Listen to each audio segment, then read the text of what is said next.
If you've ever flipped over a food package, looked at the nutrition label, and just trusted the numbers at face value, this episode is going to change how you shop for good.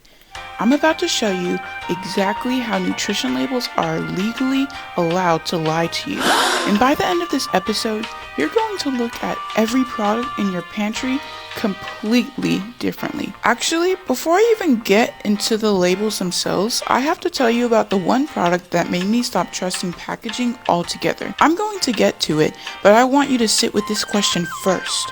Have you ever eaten something you thought was healthy, felt weirdly hungry an hour later, and just assumed it was you? Keep that in mind, because it's about to make a lot more sense. Hey friend, welcome back to The Truth About the Food We Eat, and I'm sick of it. I'm Bella V, founder of Health Haven, and today we're going deep into the nutrition label itself, the actual legal loopholes that let companies technically tell the truth while still misleading you. Here's the first thing that's going to make you look at every label differently. In the US, if a product has less than 0.5 grams of sugar or less than 0.5 grams of trans fat per serving, companies are legally allowed to round that number down to 0. So a product can say 0 grams sugar and still contain sugar. It's just been rounded that way. Now stack that with the small serving sizes, and you start to see how a product marketed as sugar-free or zero sugar might not be nearly as sugar-free as it claims once you eat a realistic portion. And that's not even the wildest part. There's actually something else going on that most people have never heard of, and it has to do with who decides what a normal portion even is. I'll get to that in a second, but first let's talk about ingredient order, because this one's a big one too. Guys, ingredient order isn't random. Ingredients on any label are required to be listed in order of quantity from most to least. So the first ingredient is what the product contains the most of. This sounds helpful, and it can be, but here's the trick companies use. They split sugar into multiple different names. Cane sugar, corn syrup, fruit juice concentrate, dextrose, So that no single sugar ingredient appears at the very top of the list, even if the combined total of all those sugar sources would put it there. So a product can technically have grain listed first and sugar buried in 3 different disguised forms further down, when in reality, sugar might be the single largest ingredient overall once you add all those forms together. Who actually decides what a normal portion is? Here's the part I promised. Serving sizes on labels are supposed to be based on reasonably expected consumption. Basically, what an average person would realistically eat in one sitting. But here's the catch.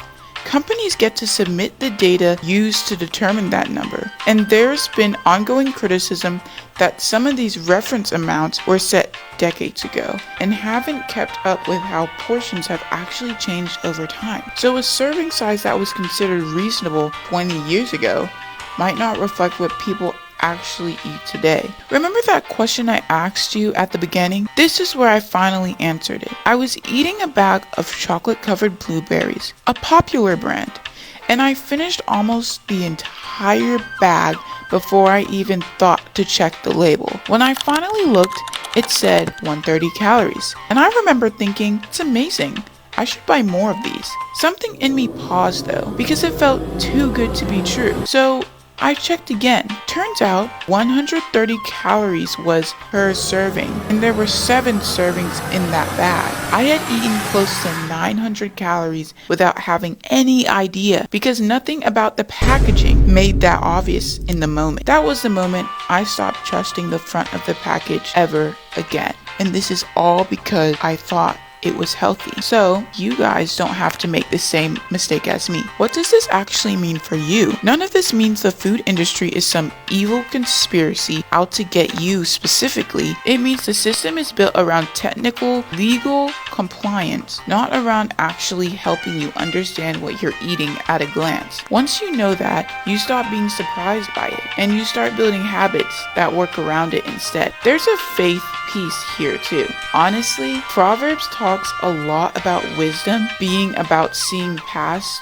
the surface things. I think there's something powerful about choosing to look closer instead of accepting things at face value, especially in your food and honestly in a lot of areas in life. So, what do you actually do? Here's what I want you to start doing. Ignore the 0-gram claims and check the ingredient list for any forms of sugar instead. There are dozens of names it hides under. Count how many servings are actually in the package, not just what one serving looks like, and generally, the fewer ingredients a product has, the more of them you recognize, and the less likely you are going to be dealing with any of these loopholes at all. If this has changed how you're going to read labels from now on, go watch my video breaking down exactly what companies are hiding behind ingredients like natural flavor. It's on my channel right now, and it connects directly to everything we just talked about. Or, if you want the deeper, more detailed breakdown of things like this, go read my full write-ups on Substack. All links are in the description. I'll see you on the next one.